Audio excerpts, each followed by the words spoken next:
धर्म साधना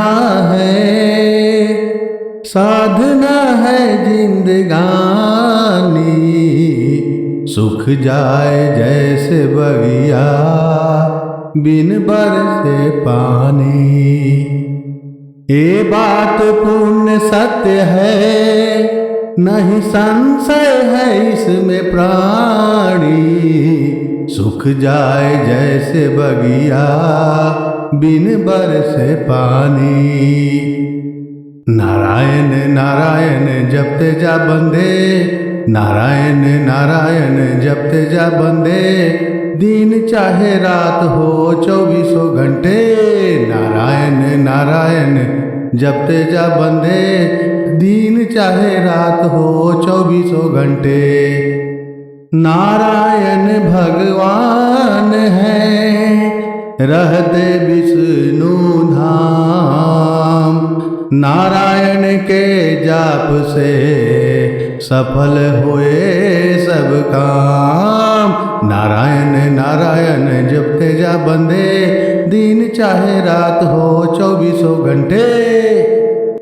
भक्तजनों, धर्म साधने का अर्थ धर्म के पथ पर चलने से है। अर्थात जो मनुष्य धर्म के पथ पर चलते हैं उनके जीवन पाप मुक्त, रोग मुक्त, दोष मुक्त होकर शुद्ध आत्मा के रूप में परिवर्तित हो जाता है। जिस तरह से कनक आग में तपने के बाद निखर जाता है, और जो मनुष्य धर्म के विपरीत अधर्म के रास्ते पर चलता है, और जो न तो हरि की चर्चा करते हैं न ही कथा प्रवचन श्रवण करते हैं, उनका जीवन उस बगिया की तरह नीरस और उदास हो जाता है, जो कि वर्षा नहीं होने से वीरान और सूख जाता है। इसलिए भक्तजनों, आपके पास यदि समय नहीं मिल पाता तो कम से कम जहाँ प्रवचन होते हों, जहाँ सत्संग हो रहा हो, वहाँ उपस्थिति दर्ज अवश्य कराएं और भगवत कथा का श्रवण अवश्य करें। आइए सुनते हैं अधिक मास कथा का अध्याय 17। नारद जी बोले, एक कृपा के सिंधु, उसके बाद जागृत अवस्था को प्राप्त उस राजा दृढ़धनवा का क्या हुआ, सो मुझसे कहिए, जिसके सुनने से पापों का नाश कहा गया है। नारायण जी बोले, अपने पूर्व जन्म के चरित्र को सुनने से आश्चर्य युक्त तथा और सुनने की इच्छा रखने वाले राजा दृढ़धनवा से वाल्मीकि ऋषि फिर बोले। वाल्मीकि मुनि बोले, इस तरह स्त्री के मुख से शीतल वाणी को सुनकर सुदेव शर्मा धैर्य धारण कर हरि भगवान में चित्त लगाता हुआ दीर्घ श्वास लेकर जो होने वाला है वह होगा, यह मन में निश्चय कर पुष्प संहिता आदि के लिए वन को गया। इस प्रकार करते हुए सुदेव शर्मा का कितना ही समय बीत गया। बात किसी दिन संहिता कुश फल पुष्प आदि लेने के लिए वन को गया। वहां जाकर सुदेव शर्मा मन से हरि भगवान के चरण कमलों का ध्यान करने लगा। उसी दिन उसका लड़का सुखदेव अपने मित्रों के साथ बावली को गया। बावली में प्रवेश कर समवयस्क मित्रों के साथ जल यंत्रों से जल फेंकता हुआ और बार बार हंसता हुआ खेलने लगा। गर्मी के ऋतु में बार बार जल में खेलता हुआ हर्ष को प्राप्त हुआ।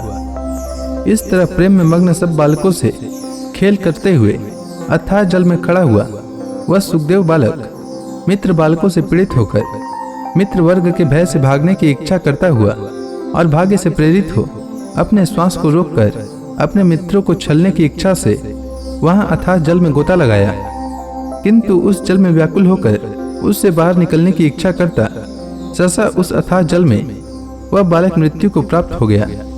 जल से निकलते हुए बालक को न देखकर वे सब समयस्क मित्र बालक चकित होकर हाहाकार करते हुए बड़े जोर से दौड़े और अत्यंत शोक से ग्रस्त हुए बालक उसकी माता गौतमी से जाकर बोले।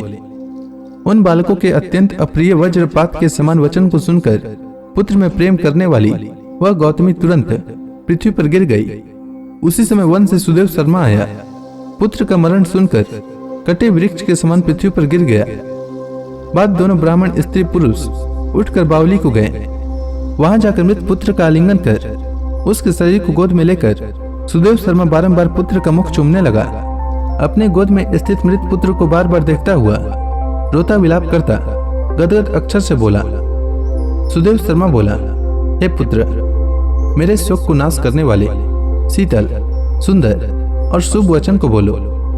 हे वत्स, मेरे मन को प्रसन्न करो। वृद्ध माता पिता को छोड़कर तुम जाने के योग्य नहीं हो। हे वत्स, वेदाध्ययन के लिए तुम्हारा श्रेष्ठ मित्र बुला रहा है और बड़े हर्ष से पढ़ाने के लिए उपाध्याय तुमको बुला रहे हैं। हे पुत्र, शीघ्र उठो, इस समय क्यों सो रहे हो? तुमको छोड़कर घर नहीं जाऊंगा। घर में मेरा क्या काम है? तुम्हारे बिना इस समय मेरा घर शून्य जंगल के समान हो गया है। तुमको फल मूल प्रिय हो तो मेरे सामने से उठो। यदि नहीं उठोगे तो वन को भी नहीं जाऊंगा। वन में क्या काम है? मैंने कोई निंदित काम नहीं किया और ब्रह्म हत्या भी नहीं की। फिर किस कर्म के फल से मेरा पुत्र मर गया? ओहो ब्रह्मा, तुमने ऐसा करके कौन सा बड़ा फल प्राप्त किया? हे निर्दय, वृद्ध, दीन, मेरे नेत्र को लेकर निर्धन का धन और दोनों स्त्री पुरुषों का सहारा इस पुत्र को हरण करते तुमको लज्जा क्यों नहीं होती? सर्वत्र तुम दयालु हो, परंतु मेरे विषय में निर्दय हो गए। सो क्यों? अहो आश्चर्य है, मेरे भाग्य से यह उल्टा कैसे हुआ है? स्वभाव से सुंदर पुत्र की खोज इस समय मैं कहाँ करूं? हे पुत्र, तुम्हारे मुख और सुंदर नेत्र को कहाँ देखूंगा? मेघ जल को बरसाता है, पृथ्वी धान्य को पैदा करती है, पर्वत रत्नों को और समुद्र मुक्तासार मणि को देते हैं, परंतु उस देश को नहीं देखता हूं जहां मरा हुआ पुत्र मिलता हो, जिसके शरीर का आलिंगन कर हृदय के ताप को छोड़ता है। हे वत्स, तुम एक बार शीघ्र वचन सुनाओ और दया करो। तुम्हारी माता लज्जा छोड़कर चिल के समान अत्यंत विलाप करती है। हे पुत्र, उसको देखकर तुमको दया क्यों नहीं पैदा होती है? माता पिता की आज्ञा बिना तुम कभी भी नहीं गए। हे पुत्र, हम दोनों से बिना पूछे कहाँ दूर चले गए? इस समय किसके वेदाध्ययन की उत्तम वाणी को सुनूंगा? हे वत्स, आज तुम्हारे और तुम्हारे मनोहर मधुर वचन के स्मरण से मेरा हृदय 100 टुकड़ा नहीं हो रहा है, क्योंकि मेरा हृदय लोहे के समान है। हे कौशलेंद्र, राजा दशरथ, तुमको हम धन्य मानते हैं, क्योंकि रामचंद्र के वन जाने पर पुत्र के ताप से दग्ध हुए प्राणों को नहीं रख सके, परंतु पुत्र के मर जाने पर भी जीवित रहने वाले मुझको धिक्कार है। हे गोविंद, हे विष्णु, हे यदुनाथ, हे श्री रुक्मणी की प्राणपति, हे मुरारे, हे दिन पर दया करने वाले, हे दयालो, पुत्र रूप अग्नि के ताप से संतप्त मेरी रक्षा करो। हे देवादिदेव, हे समस्त लोक के नाथ, हे गोपाल, हे गोपीस, हे चक्र को हाथ में धारण करने वाले, हे यमुना के विष दोष को हरने वाले, पुत्र रूप अग्नि के ताप से संतप्त मेरी रक्षा करो।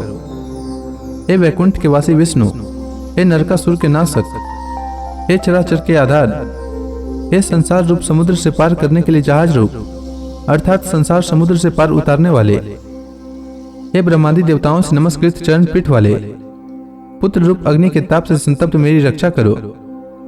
हमारे समान सठ दूसरा कोई नहीं है, जो मैंने देवकी पुत्र श्री कृष्ण चंद्र के वचनों का उल्लंघन कर पुत्र में दुराशा की। कौन अभागा पुरुष भाग्य में न रहने वाली वस्तु को प्राप्त कर सकता है? तो इसी के साथ अधिक मास कथा का 17वां अध्याय समाप्त हुआ। इसके आगे की कथा मैं कल के अध्याय में सुनाऊंगा।